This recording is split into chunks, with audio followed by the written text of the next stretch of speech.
മഹാഗുരു പരമ്പരയുടെ പദകമലങ്ങളിൽ വീണു വണങ്ങട്ടെ. എല്ലാവർക്കും നമസ്കാരം. ഒരു നടന്ന സംഭവം പറയാം. ഈ സംഭവം പറയുന്നത് ഗുരുപരമ്പരയിലെ മൂന്നാമത്തെ ഗുരുവായ ഗുരു നിത്യചൈതന്യതിയാണ്. ഈ സംഭവം പറയുന്ന സമയത്ത് ഇതൊരു അനുഭവമാണ്, ഗുരുവിൻ്റെ അനുഭവമാണ്. ഇത് പറയുന്ന സമയത്ത് ഗുരുവിൻ്റെ കണ്ണുകളിൽ നിന്ന് അശ്രുക്കൾ ധാരധാരയായി ഒഴുകുന്നുണ്ടായിരുന്നു. ഗുരു പറഞ്ഞത്, വളരെ വർഷങ്ങൾക്ക് മുമ്പ് കോഴിക്കോടുള്ള ഒരു SNDP യോഗം ശാഖാ നേതാവ് ഗുരുവിനെ കാണുവാനായിട്ട് ഊട്ടി ഗുരുകുലത്തിലെത്തുന്നുണ്ട്. അപ്പോൾ അവിടെ അവർക്കൊരു കുടുംബ യൂണിറ്റൊക്കെ ഉണ്ടല്ലോ. അവിടെ ഗുരുവിനെ കൊണ്ടുവന്നിട്ട് ഒരു നല്ല ക്ലാസ് എടുപ്പിക്കുക എന്നുള്ള ഒരു ഉദ്ദേശത്തിലാണ് ഊട്ടിയിൽ ചെല്ലുന്നത്. അപ്പം അദ്ദേഹം ഭാര്യയൊക്കെ ആയിട്ട് കുടുംബസമേതമാണ് ചെല്ലുന്നത്. അപ്പോൾ പ്രഭാഷണം നടത്തണമെന്നുള്ള ആവശ്യം ഗുരു ഫ്രണ്ട് പെട്ടെന്ന് തന്നെ പറ്റില്ല എന്ന് പറഞ്ഞു. ഗുരു പ്രഭാഷണം എല്ലാം നിർത്തി വെച്ചിരിക്കുകയാണ്. കാരണം ദൈവദശകം ഒരു വരി പോലും തെറ്റില്ലാതെ എല്ലാം അറിയാൻ മേത്ത ആളുകൾ ഇത്രയും നാളും തെക്കുവണക്ക് കാണുന്ന എല്ലാവരും പഠിപ്പിച്ചിട്ട് ഇതുവരെ അത് തെറ്റില്ലാതെ എല്ലാം പോലും ആളുകൾ പഠിക്കുന്നില്ല. അതുകൊണ്ട് ഈ പരിപാടി ഞാൻ നിർത്തി വെച്ചിരിക്കുകയാണ്. അങ്ങനെയുള്ളവരുടെ മുന്നിൽ ചെന്ന് ഒന്നും അറിയാം പഠിപ്പിച്ചിട്ടും പഠിക്കാത്ത ആൾക്കാരുടെ മുന്നിൽ പോയി നിന്ന് ഇതെല്ലാം പറഞ്ഞിട്ട് എന്താണ് കാര്യം എന്നുള്ള രീതിയിൽ ഗുരു അല്പം ദേഷ്യം പഠിപ്പിച്ച ഗുരുക്കന്മാർ പൊതുവെ ദേഷ്യം അഭിനയിക്കാറുണ്ട്. ഈ വരുന്ന ആളുകൾ ഈഗോ ഉള്ളവരാണെങ്കിൽ ആ ഈഗോയൊക്കെ ഒന്ന് മാറ്റി വെക്കാനായിട്ട്, ഈഗോ ഒന്ന് പൊട്ടിച്ചു വിടാനായിട്ട് ഗുരുക്കന്മാരൊന്ന് ദേഷ്യം അഭിനയിക്കുകയും നിഷേധിക്കുകയൊക്കെ ചെയ്യാറുണ്ട്. അതൊക്കെ ഒരു പരീക്ഷണമാണ്. ആ പരീക്ഷണങ്ങളിലൊക്കെ നമ്മൾ വിജയിക്കുമ്പോഴാണ് നമ്മൾ ഗുരുവായിട്ട് കൂടുതൽ അടുക്കുന്നത്. അപ്പം നമ്മളിലുള്ള മാലിന്യങ്ങളും അഹന്തയൊക്കെ ഗുരുക്കന്മാർ അടിച്ചു പൊട്ടിക്കും. അങ്ങനെയാണ് നമ്മളെ നേരെ ആക്കിയെടുക്കുന്നത്. അപ്പോൾ ഈ SNDPക്കാർ പൊതുവെ നടരാജഗുരു പറയുമായിരുന്നു, SNDPക്കാർ ഈ കള്ള് കച്ചവടക്കാരുണ്ട്, കള്ള് കച്ചവടം ചെയ്ത് ജീവിക്കുന്നവന്മാർ കൊണ്ടുവരുന്ന പൈസ ഒരു കാരണവശാലും വാങ്ങിക്കരുത്. അതെന്ത് തന്നെയാണെന്ന് പറഞ്ഞാലും അവർ അന്നേരം അവിടുന്ന് പറഞ്ഞു വിട്ടേക്കണം, അടുപ്പിക്കരുതെന്ന്. ഈ മദ്യവ്യാപാരികൾ ഗുരുവിനെ നിഷേധിച്ചവരാണ്. ഗുരു പറഞ്ഞ അനുസരിക്കാതെ കള്ളു കച്ചവടം ചെയ്ത് ജീവിക്കുന്നവന്മാരെ അവർ തരുന്ന പണം വാങ്ങരുത്. ഗുരുകുലം ഒരിക്കലും ചതിയുടെ വഞ്ചനയുടെയും പണം അത് മനുഷ്യനെ നശിപ്പിക്കുന്നത്, ആ പണം വാങ്ങരുത് എന്ന് നടരാജഗുരു വിലക്കിയിട്ടുണ്ട്. അത് കാരണം ഇവരെന്തെങ്കിലും സഹായം കൊണ്ട് വന്നു കഴിഞ്ഞാൽ ഗുരുകുലം സ്വീകരിക്കാറില്ല. പൊതുവേ തന്നെ ഗുരുകുലം പണം കൊണ്ടുവന്നാൽ അങ്ങനെ സ്വീകരിക്കാറില്ല. സാധുക്കളായിട്ടുള്ള ആൾക്കാർ കൊടുക്കുന്ന ചെറിയ ചെറിയ പണമാണ്, ദക്ഷിണയാണ് ഗുരുകുലത്തെ നിലനിർത്തി പോകുന്നത്. വലിയ ആളുകൾ വന്ന് വലിയ പണം കൊടുത്തു കഴിഞ്ഞാൽ സാധാരണ എല്ലാവരും വേണമെന്ന് പറയും, പക്ഷേ ഗുരുകുലം വേണ്ടെന്നേ പറയുള്ളൂ. അങ്ങനെയാണ് ഗുരുകുലത്തിൻ്റെ ഒരു കോൺസ്റ്റിറ്റ്യൂഷൻ, അങ്ങനെയാണ് നിലനിൽക്കുന്നത്. അപ്പം ഈ നടരാജഗുരുവിൻ്റെ വേറൊരു കാര്യം കൂടി ഇതിനിടയ്ക്ക് പറയട്ടെ. ഈ നടരാജഗുരുവിനെ ആര് കാണാൻ ചെന്നാലും ഗുരു ആദ്യം ചോദിക്കുന്നൊരു കാര്യമുണ്ട്, മഹാസമാധി പോയോ? അപ്പം ചിലർ പറയും, ഇല്ല, ഞാൻ ഗുരുവിനെ കാണാൻ വേണ്ടി വന്നതാണ്. അപ്പം ഗുരു പൊട്ടിത്തെറിക്കാറുണ്ട്. പെട്ടെന്ന് ദേഷ്യം വന്ന് പൊട്ടിത്തെറിച്ചിട്ട് പറയും, എൻ്റെ ഗുരുവിനെ കാണാൻ പോകാതെ എന്നെ കാണാൻ വന്നിട്ട് നിനക്ക് എന്ത് കിട്ടാനാണ്? എൻ്റെ ഗുരുവിനെ കാണാതെ ആണോടാ എന്നെ കാണാൻ വരുന്നത്? അടാ, അവിടെ കിട്ടാത്ത എന്താ എന്നിലുള്ളത്? എൻ്റെ ഗുരു തന്നതിനൊക്കെ വലുതുമില്ല എൻ്റെ കയ്യിലുണ്ടോ? എൻ്റെ ഗുരുവിനെ പോയി കണ്ട് നമസ്കരിച്ചിട്ട് വാടാ എന്ന് പറഞ്ഞിട്ട് ഓടിച്ചു വിടും. അവർ പോയി മഹാസമാധിയിൽ പോയിട്ട് പിന്നെ നമസ്കരിച്ചിട്ട് വന്നാലേ ഗുരു സംസാരിക്കുള്ളവരോട്. അപ്പോൾ എല്ലാവരും ചോദിക്കും, മഹാസമാധി പോയോ? പോയി ഗുരുവിനെ നമസ്കരിച്ചിട്ടാണോ വന്നിരിക്കുന്നത് എന്നെ കാണാൻ? ഗുരുവിനെ മഹാസമാധി പോകാതെ ഗുരുവിനെ കാണാൻ വരുന്നവരുടെ കാര്യം പോക്കാണ്. അന്ന് നടരാജഗുരു അവരെ ശരിയാക്കും, പറഞ്ഞു വിടും. പോയി നമസ്കരിച്ചിട്ട് വരാൻ പറഞ്ഞ് പോയി തിരിച്ചു വിടും. അങ്ങനെയാണ് നടരാജഗുരു ചെയ്യുന്നത്. അപ്പോൾ ഞാനീ സാന്ദർഭികമായിട്ട് പറഞ്ഞതേ ഉള്ളൂ. അപ്പം SNDPക്കാർ എന്ന് പറഞ്ഞാൽ അതിനകത്തിൽ ഈ കള്ളുകച്ചവടം ചെയ്യുന്ന ഒരുപാട് പേര് ഉള്ളതുകൊണ്ട് അവർ അടുപ്പിക്കരുതെന്ന് ഗുരു നടരാജഗുരു പ്രത്യേകം പറഞ്ഞിട്ടുണ്ട്. അപ്പോൾ ഈ ശാഖായോഗം ഭാരവാഹി ആക്ച്വലി ഒരു എത്തീസ്റ്റായിരുന്നു, നിരീശ്വരവാദിയായ ഒരു മനുഷ്യനായിരുന്നു. അയാൾ ശാഖായോഗം ഉത്തരവാദിത്വത്തിലേക്ക് വന്നതാണ്. അപ്പം അങ്ങനെയാണ് ആരോ പറഞ്ഞ് ഗുരുകുലം ഇങ്ങനെ ഗുരുവിൻ്റെ ധർമ്മം ദർശനമൊക്കെ ഇങ്ങനെ പഠിപ്പിക്കുകയൊക്കെ ചെയ്യുന്നുണ്ട് എന്നറിഞ്ഞുകൊണ്ട് ഗുരുവിനെ ക്ഷണിക്കാൻ വേണ്ടി വന്നതാണ്. അപ്പോൾ ഗുരു പറയുന്നുണ്ട്, എത്ര പഠിപ്പിച്ചിട്ടും ഇപ്പോഴും ദൈവദശകം 4 വരി തികച്ചു ചെല്ലാൻ, തെറ്റില്ലാതെ ചെല്ലാൻ അറിയാൻ വയ്യാത്തവരോട് എന്ത് പറയാനാണ്? അപ്പം ഈ സംഘാടകൻ എന്തൊക്കെയാണെങ്കിലും അയാളൊരു നല്ല മനുഷ്യനായിരുന്നു. അപ്പം അയാൾ ഗുരു ഇതൊക്കെ വഴക്ക് പറയുന്നതൊക്കെ കേട്ടോണ്ട് മിണ്ടാതെ വിനയത്തോടെ ഗുരുവിൻ്റെ മുന്നിൽ നിന്നു. അപ്പം ഈ ഗുരു നോക്കിയപ്പം കുഴപ്പമില്ല, ആള് അറിയത്തില്ലെന്നേ ഉള്ളൂ, ആള് നല്ലവനാണ്. അപ്പം പിന്നെ ഗുരു ചോദിച്ചു, നിങ്ങൾക്ക് ദൈവദേശം അറിയാമോ? അപ്പം അയാൾ പറഞ്ഞു ഇല്ല, ദൈവദേശത്തിൻ്റെ ക്ലാസ് എടുക്കാൻ വന്ന ആളാണ്, പക്ഷെ ദൈവദേശവും അറിയില്ല. അയാൾ വിനയത്തോടെ പറഞ്ഞു ഇല്ല, അറിയില്ല. അപ്പം അയാൾ വളരെ ജാള്യതയോടെയാണ് ഗുരുവിനോട് പറയുന്നത് എനിക്കറിയില്ല. അപ്പം ഗുരു പറഞ്ഞു, എങ്കിൽ പോയി ദേവദേശം പഠിച്ചിട്ട് വാ, ഇപ്പോൾ ഈ ദേവദേശം പഠിച്ചിട്ട് വാ, എന്നിട്ട് നമുക്ക് നോക്കാം, ഡേറ്റ് തരണോ വേണ്ട എന്നുള്ളത് അന്നേരം നോക്കാം എന്ന് പറഞ്ഞിട്ട് തിരിച്ച് പറഞ്ഞു വെച്ച്. അയാൾ നാണക്കേടാണല്ലോ ഗുരുവിന് മുന്നേ. SNDPയുടെ ഒക്കെ ഉത്തരവാദിത്വത്തിൽ ശ്രീനാരായണ ധർമ്മ പരിപാലന യോഗം, അരിപ്പുറം ശ്രീനാരായണ ധർമ്മ പരിപാലന യോഗത്തിൻ്റെ ഉത്തരവാദിത്വത്തിൽ ഇരിക്കുന്ന ആളിന് ദേവദേശം അറിയത്തില്ല.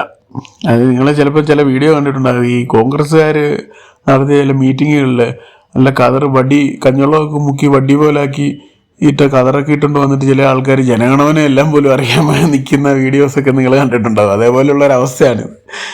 ശ്രീനാരായണ ധർമ്മം, ഗുരുവിൻ്റെ ധർമ്മം പരിപാലനം ചെയ്യുന്ന പ്രചരിപ്പിക്കുകയൊക്കെ ചെയ്യുന്ന സംഘടനയുടെ മേളിൽ ഇരിക്കുന്ന ഒരാളിന് ദേവദേശം അറിയില്ല. മിനിമം ഗുരുവിൻ്റെ കൃതികളിൽ പഠിക്കാനെന്നല്ല മനസ്സിലാക്കാനൊക്കെ എല്ലാവരും പെട്ടെന്ന് ശ്രമിക്കുന്ന ഒരു കൃതിയാണല്ലോ ദൈവദേശം. ഏറ്റവും കഠിനമായൊരു കൃതിയാണ് ദൈവദേശം, പക്ഷേ ഈസിയാണെന്ന് നമുക്ക് തോന്നും. അപ്പോൾ ദൈവദേശം എന്ന് പറയുന്ന ഒരു ഫോർമുലയാണ്. ഫോർമുല എന്ന് പറയുമ്പോൾ നിങ്ങൾക്ക് കൺഫ്യൂഷൻ ഒന്നും ആകണ്ട. അത് നമ്മളൊരു കാര്യം മനസ്സിലാക്കി തരാനുള്ള ഈ മാത്തമാറ്റിക്സിലൊക്കെ പറയുന്ന കൂട്ടുള്ള ഒരു ഫോർമുലയാണ്. ആ ഫോർമുല വർക്കൗട്ട് ചെയ്ത് എടുത്തു കഴിഞ്ഞാൽ നമുക്ക് ദൈവം എന്തോ, പ്രപഞ്ചം എന്തോ ആണ്, നമ്മളെന്താണ് എന്നൊക്കെയുള്ള കൃത്യമായിട്ട് ഗുരു അതിനകത്ത് ഈ ക്യാപ്സൂളാക്കി പറഞ്ഞു വെച്ചിരിക്കുകയാണ്, ഒരു ഫോർമുല ആക്കി കൊണ്ട് വെച്ചിരിക്കുകയാണ്. അപ്പോൾ ആ ഫോർമുല നമ്മൾ അത് അനലൈസ് ചെയ്തെടുക്കണം, അത് എലാബറേറ്റ് ചെയ്തെടുക്കണം. അപ്പോൾ നമുക്ക് അതിൻ്റെ കാര്യങ്ങൾ പിടികിട്ടും. അപ്പോൾ ഈ ദൈവദേശം പഠിച്ചിട്ട് വരാമെന്ന് പറഞ്ഞാൽ ആ മനുഷ്യൻ വളരെ വിനയത്തോടെ തിരിച്ചുപോയി. കുറേ നാളുകൾക്ക് ശേഷം ആ മനുഷ്യനും കുടുംബവും വീണ്ടും വന്നു ഗുരുവിനെ കാണാൻ. അപ്പോൾ ഈ 10 പദ്യങ്ങളും ചൊല്ലി കേൾപ്പിച്ചു ഗുരുവിനെ. നന്നായിട്ട് കാണാതെ പഠിച്ചൊക്കെ പോയിട്ട് ഗുരുവിനെ പറഞ്ഞു കേൾപ്പിക്കുന്നുണ്ട്. അപ്പോൾ ഗുരു തൃപ്തനായി, പഠിച്ചിട്ട് വന്നിട്ടുണ്ടല്ലോ, ഇനിയിപ്പോൾ പോയിരിക്കാൻ പറ്റത്തില്ല, പറഞ്ഞ കണ്ടീഷനൊക്കെ സാധിച്ചുകൊണ്ടാണ് വന്നിരിക്കുന്നത്. അതൊക്കെ കണ്ടീഷനൊക്കെ പുള്ളി ഫുൾഫിൽ ചെയ്തു. അപ്പോൾ ഇനിയിപ്പോൾ ഗുരുവിന് പോകാതിരിക്കാൻ പറ്റത്തില്ലല്ലോ. അപ്പോൾ ഗുരു പറഞ്ഞു ഓക്കെ ഞാൻ വന്നേക്കാം എന്ന് പറഞ്ഞിട്ട് പോയിട്ട് കോഴിക്കോട് പോയിട്ട് 3 മണിക്കൂർ ദേവദേശത്തിൻ്റെ ക്ലാസ് എടുത്തു. എല്ലാവരും വളരെ ശ്രദ്ധാഭക്തിയോടെ ഇരുന്ന് കേട്ടു. അപ്പോൾ ഈ ശാഖായോഗത്തിന് ഉത്തരവാദിയായിട്ട് വിളിച്ചോണ്ട് പോകാൻ വന്ന മനുഷ്യൻ ആൾറെഡി ആൾക്കാരോട് പറഞ്ഞിട്ടുണ്ടായിരുന്നു ഗുരു വഴക്ക് പറയും, അതുകൊണ്ട് എല്ലാവരും വളരെ സീരിയസ് ആയിട്ട് എടുത്തോണം. ഗുരുവിനെ അങ്ങനെ ചുമ്മാതെ വിളിച്ചുകൊണ്ട് വരാൻ പറ്റില്ല. അദ്ദേഹം നാരായണ ഗുരുവിൻ്റെ പരമ്പരയിൽപ്പെട്ട 3ാമത്തെ ഗുരുവാണ്. അപ്പോൾ അത്രയും സീരിയസ്നെസ് ആയിട്ട് വേണം കാര്യങ്ങൾ കൈകാര്യം ചെയ്യാനായിട്ട്. അപ്പം ചുമ്മാ അവിടെ പോയിട്ട് ഒരു ഫങ്ഷൻ ചുമ്മാ അങ്ങോട്ട് ഉണ്ടാക്കിയിട്ട് പിരിവെടുത്ത് ഒരാൾ കൂടി ആനയും അമ്പാരിയും അമ്മൻകുടം തുള്ളലും പടക്കം പൊട്ടിയും തോരണം വലിച്ചിട്ടും കൊടികെട്ടലും കുക്കുവിളിയും ഇങ്ങനെയൊക്കെയുള്ള ഇപ്പോൾ നടക്കുന്ന പരിപാടികളുണ്ടല്ലോ, കലാപരിപാടികൾ. നമ്മൾ അമ്മൻകുടം തുള്ളു ഏതെങ്കിലും ഒരുത്തിനെ എഴുന്നള്ളിച്ച് കൊണ്ടു വെറുതെ പാവപ്പെട്ട മനുഷ്യർ കഷ്ടപ്പെട്ടുണ്ടാക്കുന്ന കാശ് കൊണ്ട് വേസ്റ്റാക്കി കളയുന്നത്. അങ്ങനെ വലിയ ബാനറും പിടിച്ച് മൈക്കും വെച്ച് ശബ്ദമലിനീകരണം ഉണ്ടാക്കി ഈ കാശുകൾ, ഈ ആളുകൾ പാവപ്പെട്ട മനുഷ്യൻ കൊടുക്കുന്ന പണം തൂർത്തടിച്ച് കളയുന്ന പരിപാടി ഇപ്പോഴും ഉണ്ടല്ലോ. അപ്പം അതൊന്നും പാടില്ല എന്നുള്ള രീതി അതെല്ലാം വേണ്ട രീതി ഓർഗനൈസ് ചെയ്ത് കൂടുതൽ ആളുകളെല്ലാം വന്നിരുന്നതെല്ലാം കേട്ട് 3 മണിക്കൂർ ഗുരു ക്ലാസ് എടുത്ത് വളരെ ഹാപ്പിയായിട്ട് ഗുരു തിരിച്ച് ഊട്ടിക്ക് പോയി. അപ്പോൾ അതിനുശേഷം കുറേ വർഷങ്ങൾക്ക് ശേഷം ഗുരു അമേരിക്കയിലെ യൂണിവേഴ്സിറ്റികളിൽ ക്ലാസ് എടുക്കുന്നതിൻ്റെ കാര്യങ്ങളായിട്ട് പര്യടനത്തിന് പോയി, അമേരിക്കയ്ക്ക് പോയി. അപ്പോൾ 3 മാസം അവിടെ ആയിരുന്നു. അപ്പോൾ അത് കഴിഞ്ഞിട്ട് ഈ പര്യടനം കഴിഞ്ഞിട്ട് തിരിച്ചു വന്നപ്പോൾ ഊട്ടി ഗുരുകുലത്തിലെ ഫോണ് കണ്ടിന്യൂസ് ആയിട്ട് ഇങ്ങനെ അടിച്ചുകൊണ്ടിരിക്കുക. ഗുരു വന്ന് കയറിയപ്പോൾ മുതൽ ഈ ഫോൺ അടിക്കുക. അപ്പോൾ ഗുരു എല്ലാം കഴിഞ്ഞിട്ട് ഈ ഫോൺ അറ്റൻഡ് ചെയ്തു. പിന്നീട് വന്ന് ഫോൺ അറ്റൻഡ് ചെയ്യാണ്. അപ്പം ഫോണിൻ്റെ മറുതലക്കൽ അന്ന് വന്ന പഴയ നമ്മുടെ ശാഖായോഗം ഭാരവാഹിയാണ്, ആ ഭാരവാഹിയുടെ ഭാര്യയാണ്. അന്ന് വന്ന ശാഖായോഗം ഭാരവാഹിയുടെ ഭാര്യയാണ് ആ ഫോണ് വിളിച്ചിരിക്കുന്നത്. അപ്പം അവർ വളരെ വിതുമ്പി കരഞ്ഞുകൊണ്ട് ഗുരുവിനോട് പറയാണ്, ഗുരു അദ്ദേഹം ഏത് സമയം നമ്മെ വിട്ടുപിരിയുന്ന അവസ്ഥയിലാണ്. അപ്പം അന്ന് വന്ന ശാഖയോഗം ഭാരവാഹി അവശ നിലയിൽ കിടക്കുകയാണ്.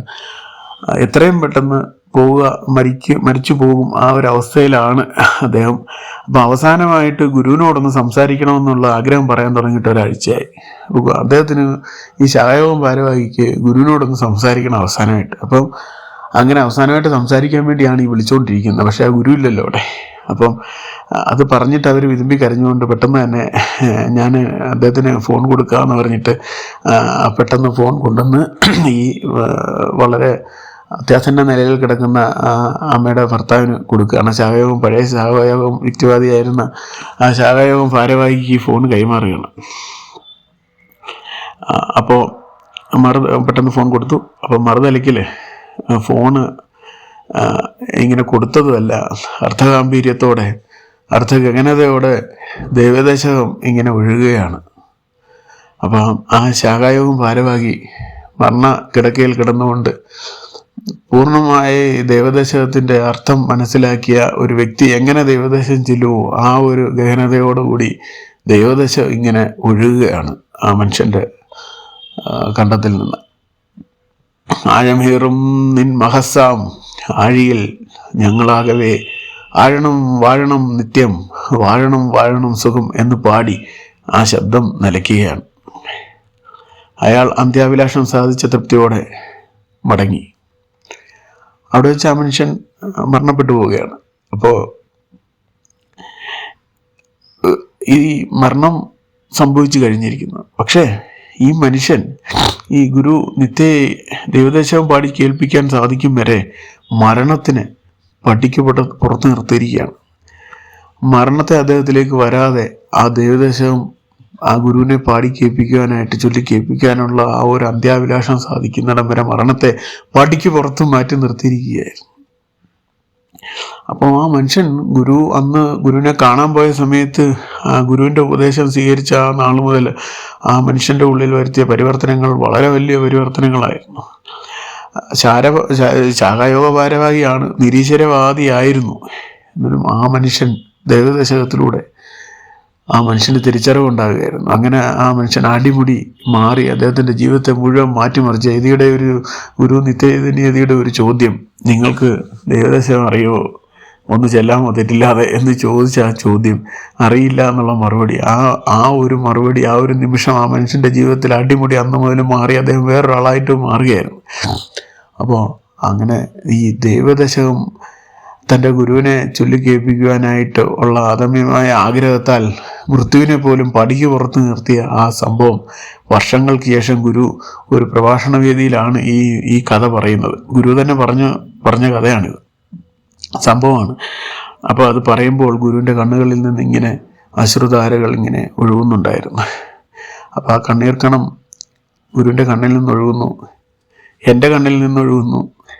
ഇത് കേട്ട് നിൽക്കുന്ന ഓരോരുത്തരുടെയും കണ്ണുകളിൽ നിന്ന് ആ അശ്രുകണം ഒഴുകട്ടെ.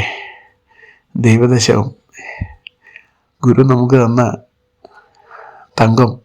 ഈ നടരാജഗുരു എപ്പോഴും പറയുമായിരുന്നു, ഈ ഗുരുവിൻ്റെ കൃതികൾ വായിക്കുമ്പോൾ ഗുരു ഇരുന്ന് ഇങ്ങനെ കണ്ണ് നിറഞ്ഞിട്ടാണ് ഈ ഓരോ വരികളും വായിക്കുന്നത്. നടരാജഗുരു ഇത് വായിക്കുമ്പോൾ ഭയങ്കരമായിട്ട് ഇമോഷണലാകും. എപ്പോഴും പറയും, എന്താ തനി തങ്കം എഴുതി വെച്ചിരിക്കുന്നത് കണ്ട്, തനി തങ്കമാണിത് എന്ന് പറയും. അപ്പോൾ അത്ര ഗഹനമായ ഒരു കൃതിയാണ് ദൈവദശകം. അത് നിസാരമല്ല. അത് തെറ്റില്ലാതെ ചൊല്ലി ഗുരുവിനെ കേൾപ്പിച്ചുകൊണ്ട് ആ മനുഷ്യൻ ഈ മണ്ണിൽ നിന്ന് വിട പറയുന്ന കഥ ഗുരു പറയുമ്പോൾ ഗുരുവിൻ്റെ കണ്ണുകളിൽ നിന്ന് ഇങ്ങനെ അശ്രുധാര ഒഴുകുകയാണ്. ഈ ധാര നമ്മുടെ കണ്ണിൽ നിന്ന് ഒഴുകട്ടെ. എല്ലാവർക്കും നന്ദി, നമസ്കാരം.